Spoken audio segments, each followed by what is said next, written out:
Hey everyone, and welcome back to another video. And in this video I'm going to show you how to turn on or off Temu notifications. Now this video is going to be particularly useful for individuals. Let's say that you're getting a lot of notifications from Temu but you no longer want them anymore. How do you actually go ahead and turn on or off notifications on Temu app? Now this video is going to be short, sweet, and simple, guys. There's not going to be a lot of steps involved. But what you're first going to do is that you're going to log onto the Temu app. Next, on the bottom middle side where it says the U icon, you're going to click on that.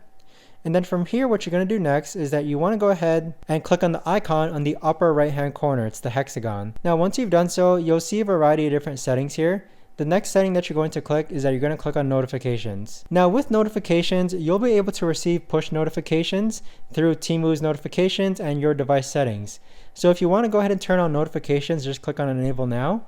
And this is going to open you up into your device's notifications. So I'm on the iPhone, for example. I'm just going to toggle on allow notifications, and there you have it. You've now enabled notifications on Temu. So that right there, guys, is the best and easiest way that I know of to actually go ahead and turn on or off notifications on Temu. If you guys know of a better or easier way to actually do this, let me know in the comments down below. I would love to know. Thanks so much for watching, everyone, and I'll see you guys all in the next video.